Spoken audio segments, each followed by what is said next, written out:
I need you to balance for the joke to work.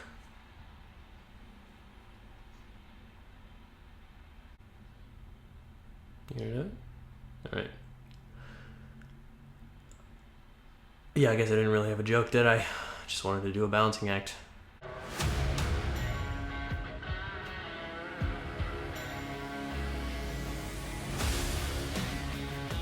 Hey, what's up? My name is John Bonjour. I am an artist and a film enthusiast. I have not drawn any art because I don't have time, quite honestly. This is the first day that I've gotten a chance to do anything creative, and I'm loving it. I'm feeling great, glad to be back, but man, what a week, what a month, what a series of months. So while I did not have a chance to draw any art, I did have a chance to see A Quiet Place Day 1.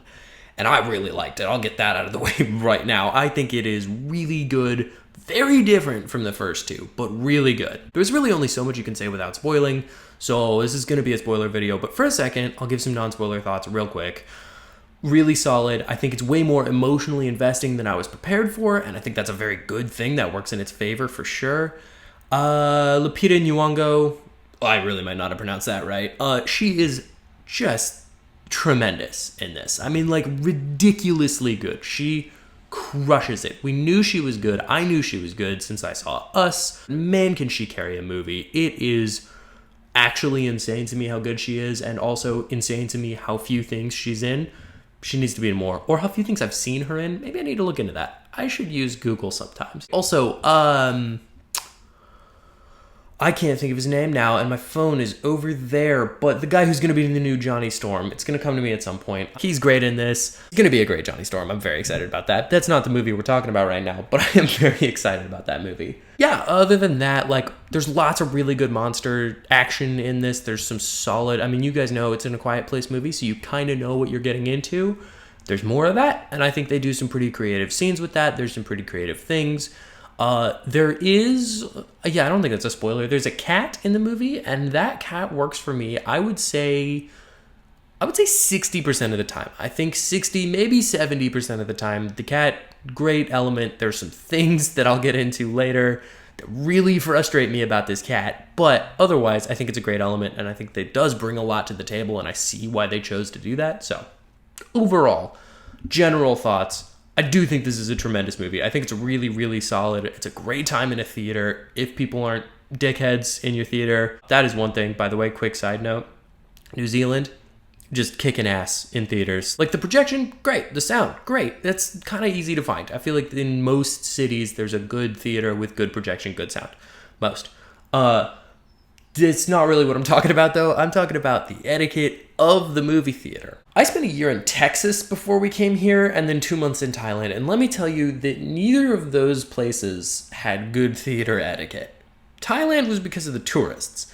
Texas was because of Texas. Like, people would just be having full conversations. They would eat their chips and their popcorn and their burgers so loud, like concerningly loud. People were chewing ice. Just no social awareness whatsoever. New Zealand, that is not true.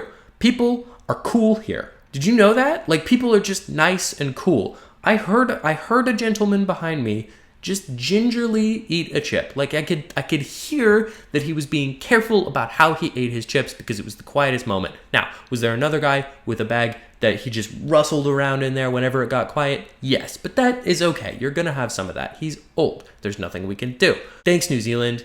Thank you for that. It doesn't seem like that high a bar, but no one else that I've ever met has reached it. So, you're killing it. Anyway, back to the movie. Yeah, it's really good. The pacing is a little weird here and there. I think it definitely loses itself and decides to be another thing for a little bit. But otherwise, really solid movie. I do recommend going to see it in a theater. I think that's all I got for non-spoilers. I really just want to talk about some specific things in the movie. So from here on out, spoiler warning, if you haven't seen the movie, maybe click away from here. Or if you don't care, stay. It's not my job to tell you what to do.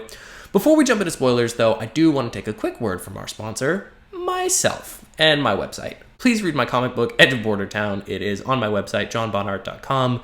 It's free. It's 100% free. Like, you don't have to pay any money. I guess you have to pay money for the internet, but, like, I don't control that. That's not my choice. You have to pay the money for the internet to see this. So, if you can't see this, you also probably can't read my website. But if you can't see this, you're not hearing me tell you to read my comic. Anyway, It is free to access my comic, johnbonart.com. Again, please read it. I think it's really good. We're just about to wrap up chapter 3. I'm working on the last several pages coming up here. It's really good. I'm very proud of it. So check that out. Spoilers, jumping in. The cat is great, and then sometimes the cat is ass.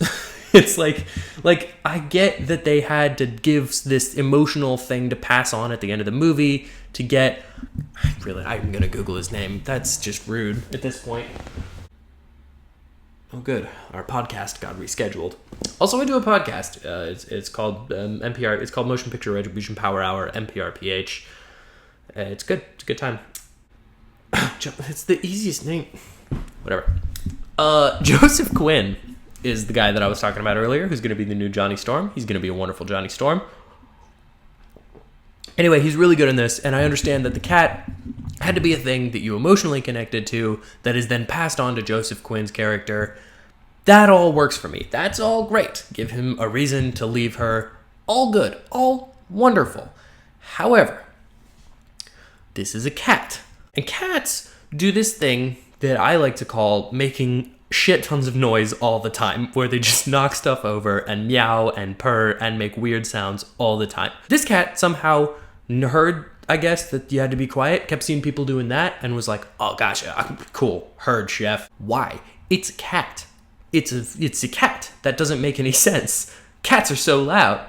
Also, I will say, this does fit into the cat sort of way that cats are, because there is a moment where this cat up to this point has led Joseph Quinn to a friend, it's led him to safety, it's kept him alive, and then for no reason whatsoever, it just decides, I'm gonna take this guy, who's clearly having a panic attack, to the alien nest. All I can assume is that John Krasinski wanted us to know that these are nesting creatures that eat their own eggs, maybe? I'm very confused on that scene. It made no sense to me. But I think John Krasinski needed us to know that, and he was like, how do we make that happen? I'm putting it all on John Krasinski. I don't think he wrote this movie at all. The thing that I am now choosing to call a MeowGuffin, where a cat leads us into an exposition scene, in this case, it made no sense. It changed nothing about what we knew about the aliens. It did nothing. I don't understand what the point of that was. All that to say, the cat mostly works for me, and then sometimes it just doesn't. I think toward the end, you finally realize what they're trying to go for, and then it starts to work. But it's really hit or miss. I think 70-60% is a fair bet. One thing that I was a little bit disappointed by, I know that we as an audience understand that it's sound that's making that happen. Well, how did they get that so quickly? Right? Like, I understand that we get that, but especially in New York, if a thing attacks a lady screaming, my assumption would not be, oh, it's drawn to sound. My assumption would be, it saw her screaming. Like, it doesn't make sense to me that we just jumped to its sound. Also, a thing that has never made sense to me. How are they printing? How are they printing and distributing the newspapers silently? I don't know if you've ever heard a printing press in real life, but that is the loudest shit on this earth. Let's assume it's some underground printing press facility, okay? And you get the newspaper, you print all your newspapers.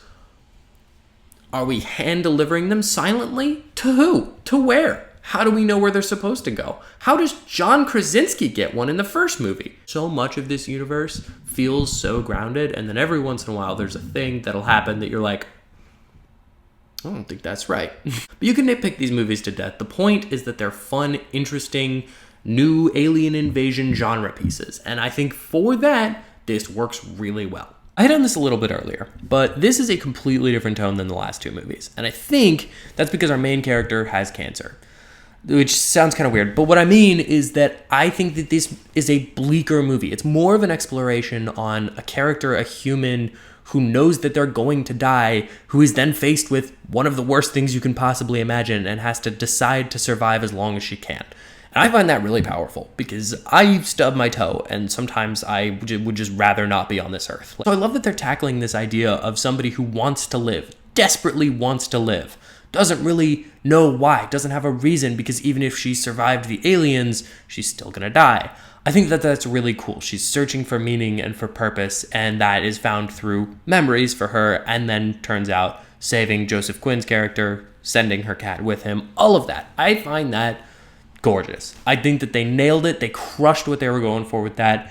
That is a part where occasionally they'll lose kind of what the movie is supposed to be because it gets stuck being a little bit more reminiscent than it is a movie about an alien invasion. But I think generally speaking, I would rather it be more emotional and character focused than I would like it to be an alien invasion movie.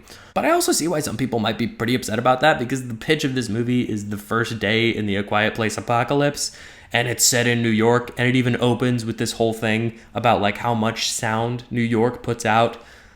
That's not really what this movie is. There's some bits of it that are chaotic, and I think they do a really good job making it feel traumatizing, honestly, and chaotic, and calling back to actual real life traumas and events and just horrible things that have happened, but not in a way that's cheesy or dumb, just in a way that's like you're able to put yourself in the character's shoes. I really appreciate that. I think they do a very, very good job with that. But I would say that's not really the focus of the movie. It's not so much about how this whole thing started as it is about where we're at and how to survive. So if you're in it just for a rollicking good time at the movies, it's probably not going to be that, honestly. If you want to just see a bunch of aliens kill a bunch of people, you'll get some of that, but you might be kind of disappointed because it's not really the focus of the movie. But if you're willing to open yourself up to the idea that maybe this is going to be something a little bit bigger and a little bit more human, bigger's the wrong word, smaller and a little bit more human, I think you're going to have a great time. I had a wonderful time. I think that this is a really, really good movie. It's one of my favorites this year. I think it's well worth seeing. And again, go see it in a theater if people aren't the worst. Thank you for watching this video and checking out my channel. If you'd like to hear more of my thoughts on movies, comics, TV shows, silence, hit the like button, hit the subscribe button, and comment down below what you'd like me to review next. Or do none of those things because I am not your dad. Maybe I'm just not a Google guy. I think I'm just elderly enough that I can just say, I'm not going to look it up, and that has to be enough for you.